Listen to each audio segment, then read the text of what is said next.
coming, and stopped, and they actually made everyone get down and identify themselves. So these 6 were held back, and they asked the other 5 to run for their lives, and they did. And this is what we heard afterwards, is that they were all killed. They put tires on their bodies and they burnt them.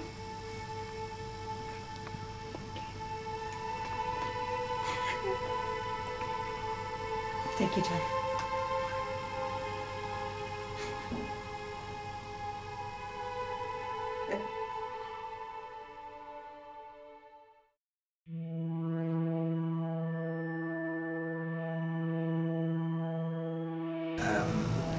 It was state orchestrated because, as you know, a few years later, the International Commission of Jurists, when they sent out an independent investigator to find out what had happened, he concluded that it was in fact pre-planned. So it was a pre-planned act done with the assistance of the government, or sponsored virtually by the government, in order to teach the Tamils a lesson for seeking equality and dignity. And it was a common pattern that had been repeated over a number of years. They had a list of all the Tamil names, and this man pointed out the houses where the Tamils lived. We saw him doing that.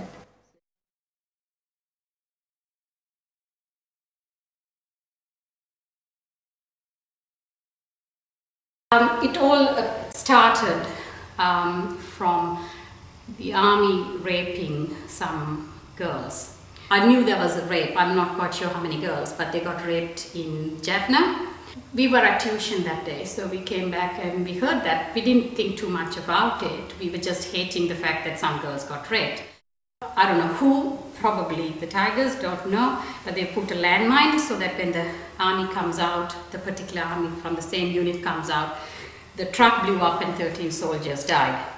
And then when the bodies were brought to Colombo, was when there was a riot started. I think they were waiting for something, a trigger to get this plan in action, because it just couldn't have happened overnight, that when the bodies arrived at the airport in Colombo, that all of a sudden riots start in different parts without it being coordinated. Months earlier, they had gone round pretending to take a census or something and made a note about the Tamil homes. We were all marked, you know. They were saying, oh, we'll be chasing all the Tamils out of this place. We'll see what they are going to do and all that sort of thing. My sister's house, in her house, she heard them bringing a list of names, and they basically had the electoral list, and they were saying, oh, this is Ganeshan's house. The names are pretty obvious based on the names, you know whether it's a Tamil name or a Sinhalese name. So they were basically burning houses based on the electoral list and what the surname sounded like. I believe that was the reason that the Tamils finally rose up in rebellion. If they were not treated so violently, if violence was not unleashed against them in this brutal manner, they would not have risen up and taken up arms. Many Tamils, they either took flight or joined the fight. And the younger Tamils certainly joined the fight. And the militant movement at that time grew from strength to strength, became almost overnight, increased in large numbers.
what the government wants people to know is what they tell.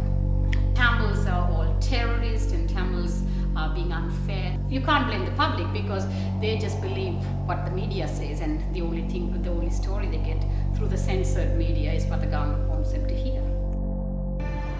You know, there are UN articles that define what a freedom struggle is. We are in it to free ourselves from singular domination. That is not terrorism. That is a freedom fight. I have taken the stance that I'm not a politician, I don't want to be one, but I'm taking this or looking at it from a humanitarian angle. And from a humanitarian point of view, I can see no reason why every humanitarian, if he is worthy of his name, should not get involved in supporting the cause of the Tamil people.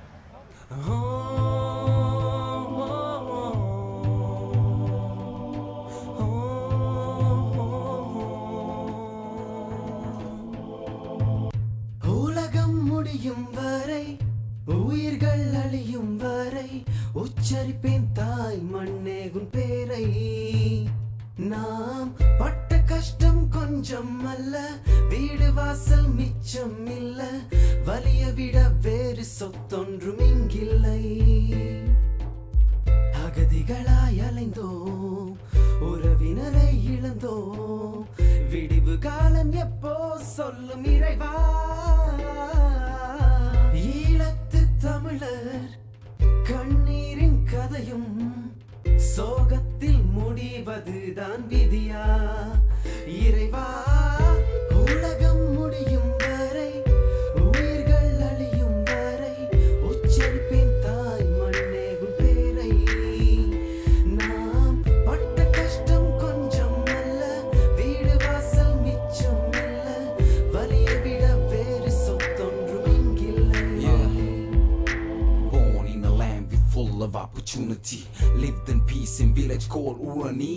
1983 the war started to blast, we had to flee fast and forget our country. Government soldiers stepped in our hood, raped young women, killed our kids. What should I do? I was a kid with no gun, but if I had a gun I would make them run. Now we're laying